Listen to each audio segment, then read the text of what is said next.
ఇది ఒక స్మగ్లింగ్ ఒక హబ్ అయిపోయింది. దీన్ని నిలువరించాలి ఇక్కడి నుంచి. నేను చాలా సందర్భాల్లో నేను మాట్లాడుతున్నప్పుడు, ఉదాహరణకి నేను 31,000 మంది ఆడపిల్లలు అదృశ్యం అయిపోయారు, దీని గురించి ఎవరు మాట్లాడలేదంటే ముందు నన్ను చాలా వెటకారం చేశారు, దూషణ చేశారు.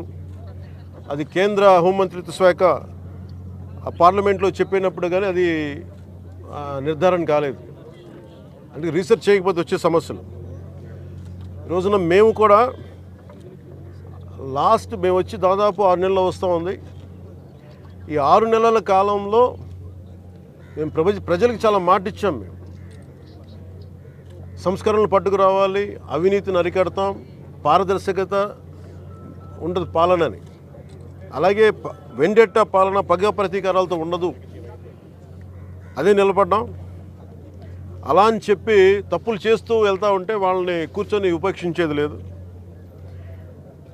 నాదెండ్ల మనోహర్ గారు సివిల్ సప్లైస్ మంత్రిగా వారు అనేక పర్యాలతో ఆకస్మిక తనిఖీలు జరిపి దాదాపు ఇప్పటికీ 51,000 టన్నులు ఈ మనకి పబ్లిక్ డిస్ట్రిబ్యూషన్ సిస్టమ్ సంబంధించిన ఈ బియ్యాన్ని పట్టుకోగలిగారు. గోధుమ దాదాపు 13 గోడౌన్స్లో.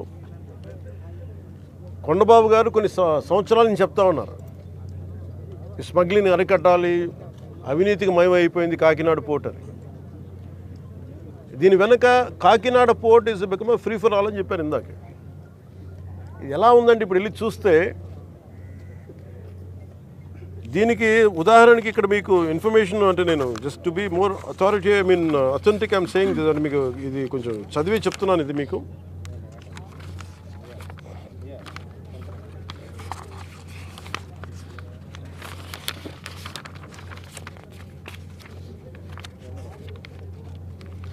కాకినాడ పోర్టుకి రోజుకి 1000 నుంచి 1100 లారీలు వస్తాయి.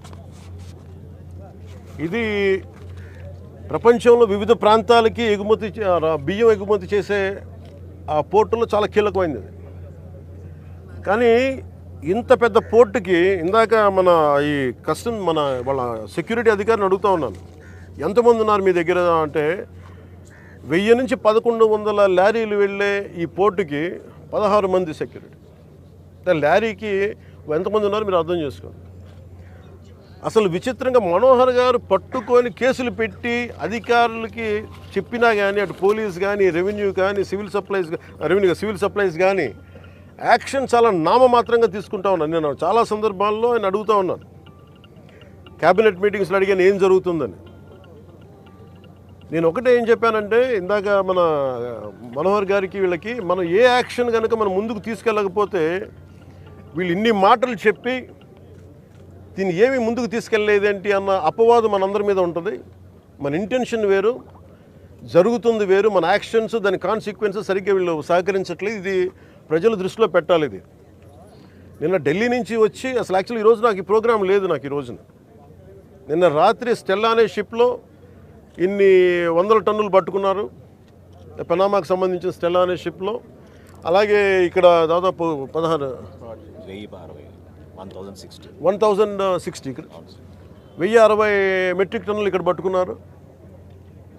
ఇంత బలంగా సాక్ష్యాధారాలతో దొరికినప్పుడు దీన్ని ఎలా చేయాలని చూస్తే సమస్య ఎక్కడుంది అంటే, ఇది చాలా డీప్ నెట్వర్క్. ఇది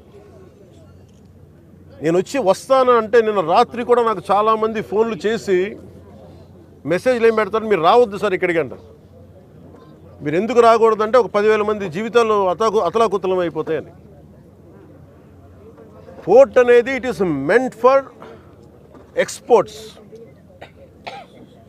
కాకినాడ పోర్ట్ కానీ ఏ పోర్ట్ అయినా కానీ అనుమతి ఇచ్చింది ఎక్స్పోర్ట్కి, అంతేగాని స్మగ్లింగ్ కాదు. స్మగ్లింగ్ మీద చేసే విధానంలో కూర్చోబెట్టి దానికి పర్మిషన్, దానికి లైసెన్స్ ఇవ్వాల. లీగల్గా ఎక్స్పోర్ట్కి మాత్రమే ఇక్కడ పర్మిషన్ ఇచ్చారు దీనికి. కానీ వస్తే 10,000 మంది జీవితాలు అతలాకుతలం అయిపోతాయంటే నాకు ఒకటే అనిపించింది. ఇందాక లోపలికి వెళ్ళి కూర్చుంటే నన్ను ఎంత సహకారం లేదంటే నాకే, as a deputy chief minister of Andhra Pradesh నాకే సహకరించాల. ఇక్కడున్న ఈ పోర్ట్ అధికారులు షిప్ అక్కడ స్టెల్లా అనే షిప్ ఉంది, పైకి ఎక్కాలి, దాన్ని ఒక దాదాపు 6 కంపార్ట్మెంట్స్లో దాన్ని ఏముంటుందండి 6 కంపార్ట్మెంట్స్ 3 కంపార్ట్మెంట్స్ ఇది ఉంది. దాన్ని సీజ్ చేసి అక్కడ ఆఫ్ చేసాం. లోపలికి వెళ్ళి చెక్ చేద్దామంటే ఈ అనుకూలంగా లేదు మీకు పైకి ఎక్కడానికి అని చెప్పి అక్కడే తిప్పుతున్నారు నన్ను. ఇంత ఆబ్వియస్గా నాలాంటి వాడికి ఇంత ఆబ్వియస్గా అందరూ చూస్తుండగా అంటే దీని వెనక ఎంత డీప్ రూటెడ్ నెట్వర్క్ పనిచేస్తాం మీ అందరికీ అర్థం. కొండబాబు గారు కూడా అదే చెప్తా ఉన్నారు. చూడండి సార్ ఎలా ఉందంటే అదే చెప్తా ఉన్నారు. నేను మీకు ఎప్పటి నుంచో మొత్తుకున్నాను సార్, ఇదే మీకు మీ దృష్టికి తీసుకొస్తాను.